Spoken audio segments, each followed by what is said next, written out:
Hello everyone, welcome back to Easy German Hub, where you can learn German simply and effectively. Okay, നമുക്ക് വീഡിയോയിലേക്ക് കടക്കാം. കഴിഞ്ഞ വീഡിയോയിൽ നമ്മൾ പഠിച്ചത് ജർമ്മൻ ഭാഷയിലെ ബേസിക് ആയിട്ടുള്ള കോൺവെർസേഷൻ സ്റ്റൈലുകളാണ്. നമ്മൾ ഇനിയും ഇതുപോലെയുള്ള ബേസിക് കോൺവെർസേഷൻസ് വീഡിയോസ് ചെയ്യുന്നതായിരിക്കും. ജർമ്മൻ ഭാഷയിലെ വളരെ ഇമ്പോർട്ടൻ്റ് ആയ 4 കേസസ് ആണ് നോമിനാറ്റീവ്, അക്യുസാറ്റീവ്, ഡാറ്റീവ് ആൻഡ് ഗെനിറ്റീവ്. ഇന്ന് നമ്മൾ പഠിക്കാൻ പോകുന്നത് നോമിനാറ്റീവ് കേസ് എന്താണ് എന്നുള്ളതാണ്. നമ്മൾ സബ്ജക്റ്റിന് ഇമ്പോർട്ടൻസ് കൊടുത്തുകൊണ്ടുള്ള സെൻറ്റൻസ് ക്രിയേറ്റ് ചെയ്യുന്നതിനെ നോമിനാറ്റീവ് കേസ് എന്ന് പറയും. അതായത് നോമിനാറ്റീവ് കേസിൽ ഒരു ഡയറക്റ്റ് സബ്ജക്റ്റ് ഉണ്ടായിരിക്കുന്നതാണ്. നോമിനാറ്റീവ് കേസിൽ വരുന്ന 2 ക്വസ്റ്റ്യൻ വേർഡ്സ് ആണ് വെർ, വാസ്. അതായത് വൂ, വാട്ട്. ആരാണ്, എന്ത്.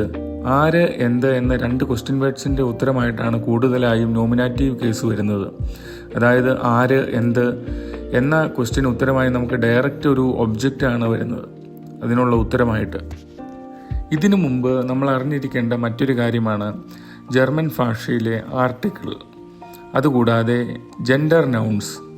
ജർമ്മൻ ഭാഷയിൽ 3 ആർട്ടിക്കിളും 4 ജെൻഡർ നൗൺസുമാണ് ഉള്ളത്.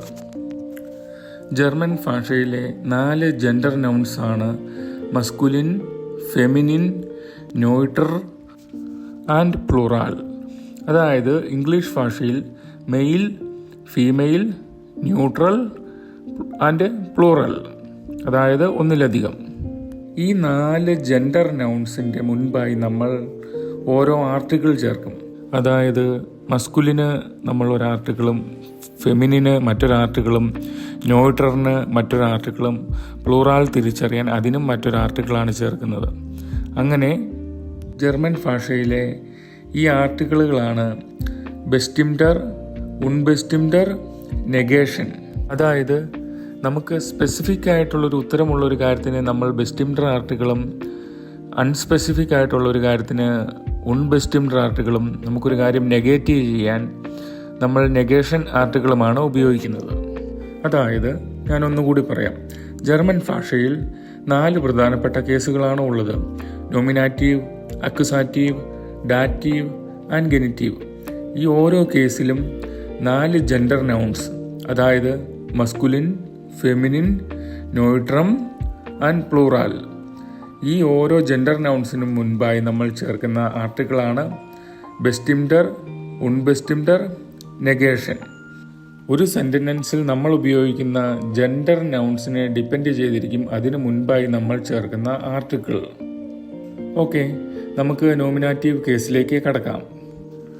ഈ വീഡിയോയിൽ ബോക്സിൽ കാണുന്നത് പോലെ നോമിനാറ്റീവ് കേസിൽ 4 ജെൻഡർ നൗൺസ് ഉണ്ട്: മസ്കുലിൻ, ഫെമിനിൻ, നോയിട്രം ആൻഡ് പ്ലൂറാൽ. ഇതുപോലെ തന്നെ 3 ആർട്ടിക്കിളും നമുക്കിവിടെ കാണാം: ബെസ്റ്റിംഡർ, ഉൺബെസ്റ്റിംഡർ ആൻഡ് നെഗേഷൻ. ബെസ്റ്റിംഡർ ആർട്ടിക്കിളിൽ മസ്കുലിൻ വരുന്നത് ദർ. അതായത് ബെസ്റ്റിംഡർ ആർട്ടിക്കിളിൽ ജെൻഡർ നൗൺസിൽ മസ്കുലിൻ, ഫെമിനിൻ, നോയിട്രം ആൻഡ് പ്ലൂറാൽ വരുന്നത് ദർ, ദി, ദസ്, ദി. അതായത് മസ്കുലിന് ഒരു ഉദാഹരണമാണ് ഞാൻ പറയാൻ പോകുന്നത്. There Mann, there Mann, the man. Masculine എന്ന് പറയുമ്പോൾ അത് പ്രധാനമായും ഒരു മെയിൽ ഒബ്ജക്റ്റിനെ സൂചിപ്പിക്കാനായിരിക്കും. എന്ന് വെച്ചാലും അതുമാത്രമല്ല, ഹോം അപ്ലയൻസസ്, വാഹനങ്ങൾ, മൃഗങ്ങൾ എല്ലാം മസ്കുലിൻ്റെ അണ്ടറിലാണ് വരുന്നത്. അതായത് ദർ ഹുണ്ട്, ദർ ഹുണ്ട് മീൻസ് ദ ഡോഗ്. ദർ ടിഷ്, ദർ ടിഷ്, ദ ടേബിൾ. ഇതെല്ലാം മസ്കുലിൻ ജെൻഡറിനുള്ളിൽ വരുന്ന വാക്കുകളാണ്. അടുത്തതായി ഫെമിനിൻ. ഫെമിനിൻ്റെ ആർട്ടിക്കിളാണ് ദി, ദി. അതായത് ദി ഫ്രൗ, ദി ഫ്രൗ, ദ വുമൺ, ദി ലാംപെ, ദി ലാംപെ, ദ ലാംപ്, ദി ബ്ലൂമേ, ദി ബ്ലൂമേ, ദ ഫ്ലവർ. ഇതെല്ലാം ഫെമിനിൻ ആർട്ടിക്കിളിനുള്ളിൽ വരുന്ന വാക്കുകളാണ്. അടുത്തതായി നോയിട്രം, അതായത് ന്യൂട്രൽ. ഇതിനുള്ള ഉദാഹരണമാണ് ദ സ്കിൻഡ്, ദ സ്കിൻഡ്, ദ ചൈൽഡ്. അതായത് ദ സ്കിൻഡ് എന്ന് മാത്രമാണ് അവിടെ പറഞ്ഞിട്ടുള്ളത്. ആ കുട്ടി ബോയ് ആണോ ഗേൾ ആണോ എന്ന് അവിടെ മെൻഷൻ ചെയ്തിട്ടില്ല. ഇങ്ങനെയുള്ള കേസിൽ നമ്മൾ നോയിട്രം ആർട്ടിക്കിളാണ് അവിടെ യൂസ് ചെയ്യുന്നത്. നെക്സ്റ്റ് വൺ ഈസ് ദസ് ഔട്ടോ. ദസ് ഔട്ടോ, ദ കാർ. അടുത്തത് ദസ് ബുക്ക്. ദസ് ബുക്ക്, ദ ബുക്ക്. അടുത്തതാണ് പ്ലൂറൽ ഫോം, അതായത് പ്ലൂറൽ, ഒന്നിലധികമുള്ളതാണ് നമ്മൾ ഇതിലൂടെ മീൻ ചെയ്യുന്നത്. ഇതിന് വരുന്നതും ഈ ഫെമിനിൻ ആർട്ടിക്കിൾ തന്നെയാണ്, അതായത് ദി, ദി. ഇതിനുള്ള ഉദാഹരണമാണ് ദി ഹുണ്ടേ. ദി ഹുണ്ടേ means the dogs. Next one is ദി ടിഷേ. ദി ടിഷേ, ദ ടേബിൾസ്, ദ ടേബിൾസ്. ഇങ്ങനെ ഒന്നിലധികം സബ്ജക്ട്സ് അല്ലെങ്കിൽ ഒബ്ജക്ട്സ് വരുന്നതിനാണ് നമ്മൾ പ്ലൂറൽ ഫോം യൂസ് ചെയ്യുന്നത്. അടുത്തതാണ് ഉൺബെസ്റ്റിംഡർ ആർട്ടിക്കിൾ, അതായത് അൺസ്പെസിഫിക് ആയിട്ടുള്ള ഒരു കാര്യം മെൻഷൻ ചെയ്യാൻ വേണ്ടിയാണ് ഉൺബെസ്റ്റിംഡർ ആർട്ടിക്കിൾ നമ്മൾ യൂസ് ചെയ്യുന്നത്. ഇതിന് വരുന്ന ആർട്ടിക്കിൾസ് ആണ് ഐൻ, ഐനെ, ഐൻ. ഇതിന് പ്ലൂറൽ ഫോം ഇല്ല. ഉൺബെസ്റ്റിംഡർ ആർട്ടിക്കിളിൽ വരുന്ന ഈ ആർട്ടിക്കിൾസ്, അതായത് ഐൻ, ഐനെ, ഐൻ, ഇതുകൊണ്ട് ഉദ്ദേശിക്കുന്നത് എ അല്ലെങ്കിൽ ഒരു എന്നാണ്. ഇതിനുള്ള ഉദാഹരണമാണ് ഐൻ മൻ. ഐൻ മൻ, എ മാൻ. ഐൻ ഹുണ്ട്. ഐൻ ഹുണ്ട്, എ ഡോഗ്. ഇനി ഇതിന്റെ ഫെമിനിൻ ആർട്ടിക്കിളായ ഐനെ വെച്ചുള്ള ഉദാഹരണമാണ് ഐനെ ഫ്രൗ. ഐനെ ഫ്രൗ, എ വുമൺ. ഐനെ ലാംപെ. ഐനെ ലാംപെ, എ ലാംപ്. അടുത്തതാണ് ഇതിൻ്റെ നോയിട്രം ആർട്ടിക്കിളായ ഐൻ വെച്ചുള്ള ഉദാഹരണമാണ് ഐൻ കിൻഡ്. ഐൻ കിൻഡ്, എ ചൈൽഡ്. ഐൻ ബുഹ്. ഐൻ ബുഹ്, എ ബുക്ക്.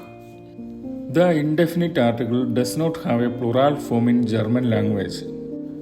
അടുത്തതാണ് നെഗേഷൻ ആർട്ടിക്കിൾ, അതായത് നമുക്കൊരു കാര്യം നോ പറയാൻ അല്ലെങ്കിൽ നെഗേറ്റ് ചെയ്യാനാണ് നമ്മൾ ഇത് ഉപയോഗിക്കുന്നത്. ഇതിന് വരുന്ന ആർട്ടിക്കിൾസ് ആണ് കൈൻ, കൈനെ, കൈൻ, കൈനെ. ഇതുകൊണ്ട് നമ്മൾ നോ എന്നാണ് ഉദ്ദേശിക്കുന്നത്. മസ്കുലിൻ ജെൻഡറിൽ വരുന്ന നെഗേഷൻ ആർട്ടിക്കിളാണ് കൈൻ. കൈൻ. ഇതിനുള്ള ഉദാഹരണമാണ് കൈൻ മൻ. കൈൻ മൻ, no man. Next one is കൈൻ ഹുണ്ട്. കൈൻ ഹുണ്ട്, നോ ഡോഗ്. ഇതിൻ്റെ ഫെമിനിൻ ആർട്ടിക്കിളാണ് കൈനെ. കൈനെ. ഇതിനുള്ള ഉദാഹരണമാണ് കൈനെ ഫ്രൗ. കൈനെ ഫ്രൗ, നോ വുമൺ. അടുത്തതാണ് കൈനെ ലാംപെ. കൈനെ ലാംപെ, നോ ലാംപ്. ഇതിൻ്റെ നോയിട്രം ആർട്ടിക്കിളാണ് കൈൻ. കൈൻ. ഇതിനുള്ള ഉദാഹരണമാണ് കൈൻ കിൻഡ്. കൈൻ കിൻഡ്, നോ ചൈൽഡ്. കൈൻ ബുഹ്. കൈൻ ബുഹ്, നോ ബുക്ക്. No book. ഇതിൻ്റെ പ്ലൂറൽ ഫോമിൽ വരുന്നതാണ് കൈനെ. കൈനെ. ഇതിനുള്ള ഉദാഹരണമാണ് കൈനെ ഹുണ്ടേ.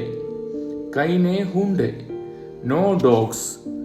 നെക്സ്റ്റ് വൺ ഈസ് കൈനെ ബ്ലൂമെൻ. കൈനെ ബ്ലൂമെൻ, നോ ഫ്ലവേഴ്സ്. എല്ലാവരും ഈ വീഡിയോയിൽ കാണുന്ന പോലെ ശ്രദ്ധിക്കുക. നോമിനാറ്റീവ് കേസിലെ ആർട്ടിക്കിൾസ് ആണ് ബെസ്റ്റിംഡർ, ദർ, ദി, ദസ്, ദി. ഉൺബെസ്റ്റിംഡർ ഐൻ, ഐനെ, ഐൻ. നെഗേഷൻ കൈൻ, കൈനെ, കൈൻ, കൈനെ. നമ്മൾ ആദ്യം പറഞ്ഞതുപോലെ നോമിനാറ്റീവ് കേസ് എന്നുകൊണ്ട് ഉദ്ദേശിക്കുന്നത് തന്നെ സബ്ജക്റ്റ് ഓറിയന്റഡ് ആയിട്ടുള്ളൊരു സെന്റൻസ് ആയിരിക്കും. ഇനി മറ്റൊരു പ്രധാനപ്പെട്ട കാര്യമാണ് ഓരോ കേസസിലും സബ്ജക്റ്റ്, അതായത് പേഴ്സണൽ പ്രൊനോമൻസ് ഡിഫറൻ്റ് ആണ്.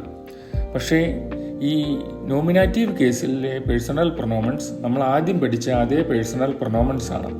അതായത് ഇഷ്, ഐ, ദു, യു, എർ, ഹി, സി, ഷീ, എസ്, ഇറ്റ്, വിയർ, വി, ഇയർ, യു, സി, ദേ, സി, യു. ഈ പേഴ്സണൽ പ്രൊനോമൻസ് തന്നെയാണ് നമ്മൾ നോമിനാറ്റീവ് കേസിൽ യൂസ് ചെയ്യുന്നത്. നോമിനാറ്റീവ് കേസിലെ ചില പ്രധാനപ്പെട്ട കാര്യങ്ങൾ ഞാൻ ഒന്നുകൂടി പറയുന്നു. നോമിനാറ്റീവ് കേസ് എന്ന് പറയുന്നത് സബ്ജക്റ്റ് ആയിരിക്കും ഇമ്പോർട്ടൻസ് കൊടുക്കുന്നത്, സബ്ജക്റ്റിനാവും ഇമ്പോർട്ടൻസ് കൊടുക്കുന്നത്. വെർബ് നോർമലി വരുന്ന പോലെ തന്നെ സെക്കൻഡ് പൊസിഷനിലും. നോമിനാറ്റീവ് കേസിൽ കൂടുതലായി ഉപയോഗിച്ചു വരുന്ന കുറച്ച് വെർബ്സ് ഉണ്ട്. അതാണ് ഇവിടെ പറയാൻ പോകുന്നത്. നോമിനാറ്റീവ് വെർബൻ എന്നറിയപ്പെടുന്നത് മെയിനായിട്ടും 5 വെർബുകളാണ്. അതിൽ ഒന്നാമത്തേതാണ് സൈൻ. സൈൻ, ടു ബി. ഇതിനുള്ളൊരു എക്സാമ്പിളാണ് ഇഷ് ബിൻ ലേറർ. സൈനിൻ്റെ ഇഷിൻ്റെ കോഞ്ചുഗേഷൻ വരുന്നത് ബിൻ എന്നാണ്. ഇത് നമ്മൾ മുൻപ് പഠിച്ചിരുന്നു, എല്ലാവർക്കും ഓർമ്മ കാണുമല്ലോ അല്ലേ? സൈനിൻ്റെ കോഞ്ചുഗേഷൻ വരുന്നത് ബിൻ എന്നാണ്. അപ്പോൾ ഇതിനുള്ളൊരു എക്സാമ്പിളാണ് ഇഷ് ബിൻ ലേറർ. ഇഷ് ബിൻ ലേറർ, I am a teacher. Next one is വെർഡൻ. വെർഡൻ മീൻസ് നമ്മൾ ഫ്യൂച്ചർ റെഫർ ചെയ്യാൻ വേണ്ടി ഉപയോഗിക്കുന്നതാണ്. ഇതിനുള്ളൊരു എക്സാമ്പിളാണ് എർ വിർഡ് ആർസ്റ്റ്. എർ വിർഡ് ആർസ്റ്റ്, he becomes a doctor. He becomes a doctor. Next one is bleiben. Bleiben, to stay. Sie bleibt zu Hause. Sie bleibt zu Hause. She stays at home. Next one is heißen. Heißen, to be called. To be called. Wir heißen Anna und Tom. Wir heißen Anna und Tom. We are called Anna and Tom. Next one is scheinen. Scheinen, to seem. Es scheint einfach zu sein. Es scheint einfach zu sein. It seems to be easy. അതായത് ഇതിലൂടെ നമ്മൾ മനസ്സിലാക്കേണ്ടത് ഈ വെർബുകളൊക്കെ സെന്റൻസിൽ ശ്രദ്ധിക്കപ്പെട്ടാൽ അത് കൂടുതലായും nominative case ആയിരിക്കും. നമുക്ക് nominative cases identify ചെയ്യാനുള്ള ഒരു മെത്തേഡാണിത്. ഇനി അടുത്തതായി നമ്മൾ നോക്കാൻ പോകുന്നത് possessive pronouns in nominative case. Possessive pronouns in nominative case, അതായത് നോമിനാറ്റീവ് കേസിലെ പൊസസീവ് പ്രൊനൗൺസ്, റിലേഷൻഷിപ്പ്, ഓണർഷിപ്പ് ഒക്കെ കാണിക്കാൻ വേണ്ടി നമ്മൾ ഉപയോഗിക്കുന്ന പ്രൊനൗൺസ്. ഇപ്പോൾ ഞാൻ പറഞ്ഞതുപോലെ നോമിനാറ്റീവ് കേസിലെ പേഴ്സണൽ പ്രൊനൗമൻസ് ആണ് ഇഷ്, ദു, എർ, സി, എസ്, സി ഓർഡർ സി, വിയർ, ഇയർ. ഈ ഓരോ പേഴ്സണൽ പ്രൊനൗമൻസിനും ജെൻഡർ നൗൺസ് അനുസരിച്ച് മറ്റൊരു പൊസസീവ് പ്രൊനൗമൻ കൂടിയുണ്ട്.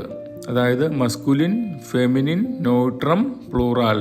ഈ 4 ജെൻഡർ നൗൺസിനും മറ്റൊരു പൊസസീവ് പ്രൊനൗമൻ കൂടിയുണ്ട്. ഈ വീഡിയോയിൽ നിങ്ങൾക്ക് കാണാൻ സാധിക്കുന്ന പോലെ ഇഷിൻ്റെ മസ്കുലിൻ പൊസസീവ് പ്രൊനൗമൻ ആണ് മൈൻ. മൈൻ. ഫെമിനിൻ മൈനെ. മൈനെ. നോട്രം മൈൻ. മൈൻ. പ്ലൂറാൽ മൈനെ. മൈനെ. അതുപോലെ തന്നെ ദൂവിന് വരുന്നത് ഡൈൻ, ഡൈനെ, ഡൈൻ, ഡൈനെ. ഡൈൻ, ഡൈനെ, ഡൈൻ, ഡൈനെ. നെക്സ്റ്റ് വൺ ഈസ് എർ ആൻഡ് എസ്. He, it. അതിൻ്റെ വരുന്നത് സൈൻ, സൈനെ, സൈൻ, സൈനെ. നെക്സ്റ്റ് വൺ ഈസ് വിയർ. ഉൻസർ, ഉൻസറെ, ഉൻസർ, ഉൻസറെ. അടുത്തതാണ് ഇയർ. ഒയർ, ഒയറെ, ഒയർ, ഒയറെ. ഒയർ, ഒയറെ, ഒയർ, ഒയറെ. നെക്സ്റ്റ് വൺ ഈസ് സി ഓർഡർ സി. ഇയർ, ഇയറെ, ഇയർ, ഇയറെ. ഇയർ, ഇയറെ, ഇയർ, ഇയറെ. അതായത് മൈൻ എന്ന് പറയുന്നതിൻ്റെ അർത്ഥം എൻ്റെ എന്നും, ഡൈൻ അതായത് യു, ഡൈൻ എന്ന് പറയുന്നതിൻ്റെ അർത്ഥം നിൻ്റെ എന്നും. നെക്സ്റ്റ് വൺ ഈസ് സൈൻ. സൈൻ എന്ന് പറയുന്നതിൻ്റെ അർത്ഥം അവൻ്റെ എന്നും. അടുത്തതാണ് ഉൻസർ. ഉൻസർ എന്ന് പറയുന്നതിൻ്റെ അർത്ഥം വരുന്നത് നമ്മുടെ എന്നും. അടുത്തതാണ് ഓയർ. ഓയർ എന്ന് പറയുന്നതിൻ്റെ അർത്ഥം നിങ്ങളുടെ എന്നും. നെക്സ്റ്റ് വൺ ഈസ് സി ഓർഡർ സി. ഇയർ, ഇയറെ. അവരുടെ അല്ലെങ്കിൽ അവളുടെ എന്നുമാണ് അർത്ഥം വരുന്നത്. ഇതിനുള്ള ഒരു സിമ്പിൾ ഉദാഹരണമാണ് ദസ് ഈസ്റ്റ് മൈൻ ഹാൻഡി. ദസ് ഈസ്റ്റ് മൈൻ ഹാൻഡി. ഇത് എൻ്റെ ഫോണാണ്. ഇത് എൻ്റെ ഫോണാണ്. അതായത് ദസ് ഈസ്റ്റ് മൈൻ ഹാൻഡി എന്ന് പറയുമ്പോൾ നിങ്ങൾക്കതിൽ കാണാൻ സാധിക്കും ദസ് എന്ന് പറയുന്നത് നോയിട്രം ആർട്ടിക്കിളാണ്. ദസ്. അപ്പം നമുക്ക് ഹാൻഡിയുടെ ആർട്ടിക്കിൾ ദസ്, അതൊരു നോയിട്രം ഫോമാണ്. അപ്പം ദസ് ഈസ്റ്റ് മൈൻ ഹാൻഡി. ഇങ്ങനെ നമുക്ക് നമ്മുടെ ജർമ്മൻ വൊക്കാബുലറി ബുക്കിൽ നമുക്ക് കൂടുതലായും കാണാൻ സാധിക്കും. ഓരോ വാക്കുകൾക്കും അതിനു മുമ്പായിട്ട് അതിൻ്റെ ആർട്ടിക്കിളും കൊടുത്തിട്ടുണ്ടാവും. ആർട്ടിക്കിൾ നോക്കുമ്പോൾ നമുക്കത് ഏത് കേസാണെന്നും ഏത് ഫോമാണെന്നും മനസ്സിലാക്കാൻ സാധിക്കണം. അതായത് നമ്മൾ വൊക്കാബുലറി പഠിക്കുന്ന കൂടെ അതിൻ്റെ ആർട്ടിക്കിൾ കൂടെ പഠിക്കേണ്ടത് അത്യാവശ്യമാണ്. ഇനി നമ്മൾ കുറച്ച് എക്സാമ്പിൾസ് ആണ് നോക്കാൻ പോകുന്നത്. നോമിനാറ്റീവ് കേസിൻ്റെ കുറച്ച് എക്സാമ്പിൾസ്. ഫസ്റ്റ് വൺ ഈസ് ദർ ഹൂണ്ടീസ്റ്റ് ഗ്രോസ്. ദർ ഹൂണ്ടീസ്റ്റ് ഗ്രോസ്. The dog is big. The dog is big. ഇതിൻ്റെ ഉള്ളിലെ സബ്ജക്റ്റ് ദർ ഹുണ്ട് എന്നാണ്. ദർ ഹൂണ്ട്. ഇതിൻ്റെ ആർട്ടിക്കിൾ എല്ലാവരും ശ്രദ്ധിച്ചാൽ കാണാൻ സാധിക്കും ദർ എന്നാണ് കൊടുത്തിരിക്കുന്നത്. അപ്പോൾ ഇത് ബെസ്റ്റിംഡറിലെ മസ്കുലിൻ ആർട്ടിക്കിളാണ് വരുന്നത്, ദർ. നെക്സ്റ്റ് വൺ ഈസ് ദി ഫ്രൗ ഈസ്റ്റ് ലെററിൻ. ദി ഫ്രൗ ഈസ്റ്റ് ലെററിൻ. The woman is a teacher. ഇതിലെ സബ്ജക്റ്റ് ദി ഫ്രൗ ആണ്, അതായത് ഫെമിനിൻ ആർട്ടിക്കിൾ. ബെസ്റ്റിംഡറിലെ ഫെമിനിൻ ആർട്ടിക്കിൾ ദി ആണ് അവിടെ യൂസ് ചെയ്തിരിക്കുന്നത്. നെക്സ്റ്റ് വൺ ഈസ് ദ സ്കിൻഡ് സ്പീൽറ്റ് ഇൻ ഗാർട്ടൻ. ദ സ്കിൻഡ് സ്പീൽറ്റ് ഇൻ ഗാർട്ടൻ. The child plays in the garden. ഇതിൻ്റെ സബ്ജക്റ്റ് ആയിട്ട് വന്നിരിക്കുന്നത് ദ സ്കിൻഡ്. ദ സ്കിൻഡ്, അതായത് ബെസ്റ്റിംഡർ ഫോമിലെ നോയിട്രം ആർട്ടിക്കിൾ ദർ, ദി, ദസ്. ദസ് ആണ് ഇവിടെ ആർട്ടിക്കിൾ യൂസ് ചെയ്തിരിക്കുന്നത്. നെക്സ്റ്റ് വൺ ഈസ് ഇഷ് ബിൻ മ്യൂഡ്. ഇഷ് ബിൻ മ്യൂഡ്. I am tired. I am tired. ഇതിലെ സബ്ജക്റ്റ് ആണ് ഇഷ്, അതായത് ഞാൻ, ഐ ആം. അടുത്തതാണ് എർ ബ്ലൈബ്റ്റ് സു ഹൗസെ. എർ ബ്ലൈബ്റ്റ് സു ഹൗസെ. He stays at home. ഇതിലെ സബ്ജക്റ്റ് ആണ് എർ, എർ. അടുത്തതായി നമ്മൾ നോക്കാൻ പോകുന്നത് നോമിനാറ്റീവ് കേസസിലെ പൊസസീവ് പ്രൊനൗൺസ് വെച്ചുള്ള സെന്റൻസ് ആണ്. ഇതിന് ആദ്യത്തെ ഒരു എക്സാമ്പിളാണ് മൈൻ ഹൂണ്ടീസ്റ്റ് ഗ്രോസ്. മൈൻ ഹൂണ്ടീസ്റ്റ് ഗ്രോസ്. My dog is big. ഇതിൽ നമ്മൾ ഉപയോഗിച്ചിരിക്കുന്ന പൊസസീവ് പ്രൊനോമൺ ആണ് മൈൻ. മൈൻ, അതായത് എൻ്റെ. നെക്സ്റ്റ് വൺ ഈസ് ഡൈൻ ബ്രൂഡർ സ്പീൽറ്റ് ഫുട്ബോൾ. ഡൈൻ ബ്രൂഡർ സ്പീൽറ്റ് ഫുട്ബോൾ. Your brother plays football. ഇതിലെ പൊസസീവ് പ്രൊനോമൺ ആണ് ഡൈൻ, അതായത് നിന്റെ, യുവർ. നെക്സ്റ്റ് വൺ ഈസ് സൈനെ ഷ്വസ്റ്റർ ഈസ്റ്റ് ആസ്റ്റിൻ. സൈനെ ഷ്വസ്റ്റർ ഈസ്റ്റ് ആസ്റ്റിൻ. His sister is a doctor. ഇതിലെ പൊസസീവ് പ്രൊനൗൺ ആണ് സൈൻ. സൈനെ, സൈനെ, അതായത് അവൻ്റെ, അവൻ്റെ. നെക്സ്റ്റ് വൺ ഈസ് ഇയറെ ക്യാറ്റ്സെ ഷ്ലാഫ്റ്റ്. ഇയറെ ക്യാറ്റ്സെ ഷ്ലാഫ്റ്റ്. Her cat is sleeping. ഇതിലെ പൊസസീവ് പ്രൊനൗൺ ആണ് ഇയറെ. ഇയറെ എന്ന് പറയുമ്പം അവരുടെ അല്ലെങ്കിൽ അവളുടെ. നമ്മുടെ പേഴ്സണൽ പ്രൊനോമണായ സി ഓർഡർ സി, അതിൻ്റെ ഫെമിനിൻ പൊസസീവ് പ്രൊനോമണാണ് ഇയറെ എന്ന് പറയുന്നത്. അവരുടെ അല്ലെങ്കിൽ അവളുടെ. ഇതിൽ നമ്മൾ മുൻപ് സൂചിപ്പിച്ചതുപോലെ സിയുടെ എസ് ക്യാപിറ്റലായിട്ട് വരുന്നതിൻ്റെ അവർ എന്നും സ്മോൾ ലെറ്റർ സിയുടെ അവളുടെ എന്നുമാണ് അർത്ഥം വരുന്നത്. അതായത് അപ്പോൾ അവരുടെ എന്നർത്ഥം വരുന്ന ഇയറെ നമ്മൾ, അതായത് ഫെമിനിൻ പോസസീവ് പ്രൊനോമൺ നമ്മൾ യൂസ് ചെയ്യുമ്പോൾ ഇയറെ, ഇയറെ. അതിൻ്റെ അവരുടെ എന്നാണെങ്കിൽ അതിൻ്റെ ഐ ക്യാപിറ്റലും അവളുടെ എന്നാണെങ്കിൽ അതിൻ്റെ ഐ സ്മോൾ ലെറ്ററുമായിരിക്കും. ഇത് മസ്കുലിൻ, ഫെമിനിൻ, നോയിട്രം, പ്ലൂറാൽ ഫോമിലെ ഈ 4 ഫോമിലെയും പൊസസീവ് പ്രൊനോമൻസിൽ ഇങ്ങനെ തന്നെയായിരിക്കും നമ്മൾ യൂസ് ചെയ്യുന്നത്. അടുത്തതാണ് ഉൻസർ ഹൗസ് ഈസ് ഷ്യോൺ. ഉൻസർ ഹൗസ് ഈസ് ഷ്യോൺ. Our house is beautiful. ഇതിൽ നമുക്ക് കാണാൻ സാധിക്കും ഇതിലെ പൊസസീവ് പ്രൊനോമനായിട്ട് യൂസ് ചെയ്തിരിക്കുന്നത് ഉൻസർ. ഉൻസർ, അതായത് നമ്മുടെ, നമ്മുടെ. ഇത് പേഴ്സണൽ പ്രൊനോമണായ വിയർ. വിയർ, അതായത് വി, അതിൻ്റെ പൊസസീവ് പ്രൊനോമൻസ് ആണ് ഉൻസർ, ഉൻസറെ, ഉൻസർ, ഉൻസറെ. നമ്മുടെ എന്നാണ് ഇതിൻ്റെ അർത്ഥം വരുന്നത്. ഓക്കെ, നമ്മുടെ നോമിനാറ്റീവ് കേസിനെ കുറിച്ചുള്ള ക്ലാസ് ഇവിടെ അവസാനിക്കുകയാണ്. ഇത് എല്ലാവർക്കും മനസ്സിലായി എന്ന് വിചാരിക്കുന്നു. ഇനി മുതൽ ഓരോ ക്ലാസ്സിലും ഓരോ കേസസ് പഠിക്കുമ്പോഴും ജർമ്മൻ ഭാഷ നമുക്ക് പഠിക്കാനുള്ള ബുദ്ധിമുട്ട് കൂടിക്കൊണ്ടിരിക്കും. പക്ഷേ നമ്മൾ നന്നായിട്ട് പ്രയത്നിച്ചാൽ ജർമ്മൻ ഭാഷ നമുക്ക് സിമ്പിളായി കൈപ്പിടിയിൽ ഒതുക്കാവുന്നതേ ഉള്ളൂ. അപ്പോൾ ഈ വീഡിയോ കാണുന്നവരെല്ലാം ഇന്നത്തെ ഈ ക്ലാസ്സിൻ്റെ നോട്ട് പ്രിപ്പയർ ചെയ്ത് നന്നായിട്ട് പഠിക്കുക. നിങ്ങൾക്ക് എന്തെങ്കിലും സംശയങ്ങളോ ക്ലാരിഫിക്കേഷനോ ആവശ്യമെങ്കിൽ കമൻറ്റിലൂടെയോ ഇമെയിൽ വഴിയോ എന്നെ ഇൻഫോം ചെയ്യാവുന്നതാണ്.